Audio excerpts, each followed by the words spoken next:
I like growing my online businesses to big money numbers fast. I imagine that's what you want too, especially if you're stuck in a 9 to 5 job you hate, just like I was. When I was in that position, I started a high ticket ecom business. Within 2 years, I'd sold it for over 500,000. That was fast results. Then I started another store. It now does 80K per month, and that is only 1 year in. Okay, that's more fast results. And I imagine that's the sort of level you want to hit so you can take a 6 figure income from your online business and get out that 9 to 5 job. Well, I'm going to show you how to use AI to choose a red hot niche that is underserved and therefore perfect for really fast growth. Okay, let's dive in. Let me show you the full process. So we're going to start inside the 1% Ecom Club, my school community, and we're going to grab this GPT prompt. We're essentially going to force GPT to give us some really solid starting points, some great ideas. We're going to make sure that they're niches where we can sell multiple products to one avatar between 2K and 15K. We're going to make sure they're not overly branded. We're going to make sure they serve a really good need or B2B or hobby. And that is going to allow us essentially to have a long list of options. So we put that in and here we go. Now we have our starting points and I can look through these and see what jumps out to me. There's loads of different examples, loads of options, and there's some really, really good ones in here. And there's a bunch that I might dig into. But what I want to do to show you the process is dig into this one, Home Pottery Studio Creator. Now, on paper, this sounds great. Ultimately, someone who has this as a hobby, or maybe they have an Etsy store, maybe they have a small studio, they teach online classes. These are all people who will spend big money, high ticket on a kiln, a wheel, a clay mixer, whatever it might be. So that sounds great in principle. But how do I know if the right brands exist in this space, how competitive it is? Essentially, how do I know on paper that this is red hot for me to go into and hit big numbers fast? I mean, these would be the sort of products I'd be selling and it looks great. I like the price point. I like the fact that it's going to be easy to ship. So those things are clear. But ultimately, what I need to know is, what is the keyword difficulty? What are the landscapes looking like when it comes to advertising, when it comes to SEO? Because ultimately, how much good quality buying traffic I can get on my site and convert is going to depend whether I do these big numbers quickly, right? So what I've done here is I've got my custom SEO data GPT. This is my best friend when it comes to finding keywords and also understanding how competitive and or underserved they are. And you can see here, I've asked it to call the SEO data API, which is essentially the data source behind the top and most expensive keyword research tools online. And I'm just going to prompt it in here inside my custom tool. And I'm going to look first at pottery kilns and pottery wheels. And I want to see the commercial long tail keywords because these are going to be the sort of things with buying intent that I would go after in this niche. I want to be in front of people who want to buy an electric kiln for pottery, a gas kiln, a ceramic kiln, a small one with a digital controller or programmable or large capacity, compact, tabletop. All of these are golden keywords for use cases like pottery kiln for beginner, home studio, hobbyist. These are all places with really big commercial intent that I would want to get in front of. But what I want to know is not just that they exist, which I found here both for kilns and for wheels, but I also want an appraisal of how competitive they are.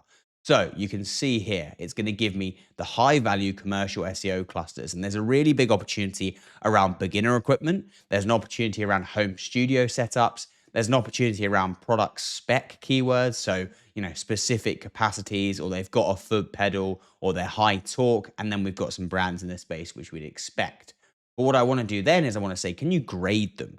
Can you pull these keywords out that I'm interested to go after? And can you grade them in terms of how difficult they're going to be to rank for a niche retail website that I would set up? And that's exactly what it's done. It's given me a scoring system and it's graded all of the keywords in terms of how easy they're going to be to get after. And typically, easy on organic also means easy in paid. But I can also use this tool to do a CPC analysis as well. And you can see a lot of easy to moderate, very easy. In terms of kilns, we've got a huge amount of opportunity. Nothing gets above 40. So you can see everything sort of staying in that moderate and below area. So, okay, clearly a big opportunity to rank out of the gates here. Amazing. What about with wheels? Okay, little bit more difficult. We've got some things like pottery wheel for beginner that's hard, but again, we're seeing a lot of easy, a lot of moderate, easy to moderate.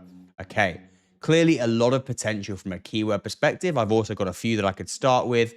So pottery wheel with £100 centering capacity. Someone who's searching that knows what they want to buy. If we can get in front of them, which looks like it would be very feasible, same with pottery wheel for 1.8 horsepower motor or high torque, we can get them to buy high ticket products by matching that search intent. Okay, awesome. But we're not done here. Even though this is looking really good, we need to see the competitiveness of the market and also that there's enough brands for us to make hay here, okay? Because we sell on behalf of other brands and we compete with other retailers. If we were launching a new product that we were going to manufacture into this space, we might just dive in. But for now, what I've done is I've asked for Google Gemini, and I like this deep research Gemini tool best for this, to look at and essentially do what I would have done manually, but do it in 5 minutes rather than me spending hours. And I wanted to find all of the major brands for the following products: pottery kilns, pottery wheels, and clay mixers that sell between 1 and 15K in the US and are being sold by other retailers, i.e. they're brands that I can sell and they're being sold online. And what I want to know is how competitive they are and who are they, okay? And you can see it's gone through. Okay, first and foremost, I've got it for pottery kilns. Okay, Scut looks like it's fairly competitive, 15 retailers. By the way, the sweet spot for this is normally between about 5 and 15, 15 on the top end.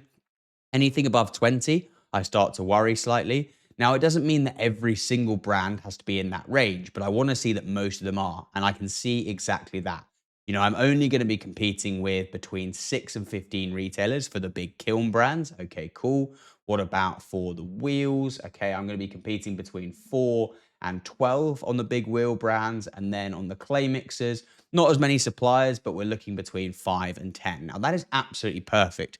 10 might sound like a lot on paper, but when you get inside the niche and you see the quality of our strategies and our execution versus what your other competitors are doing, you are likely to see that only 5 or 10% of any niche's competitors will realistically be able to compete with you. So if there's 10, we're looking at maybe one who's operating at a similar level for us, which is why we know if it's in that range, we can come in and blow them out of the water. And that is the process of how we find a niche. And it might take us a few to look at there. If I'd have done this with e-bikes or, you know, saunas, this would have been much more competitive, much more difficult, and probably would have scared me off. But it doesn't matter if I have to go through 1, 2, 3, 5, 10 different niches, because if I find one like this and then I dive in and I execute with the AI strategies, I am going to do really, really well, really quickly. If you want all the strategies that you need to apply, they're in the 1% school community. And if you also want support with choosing and validating your niche,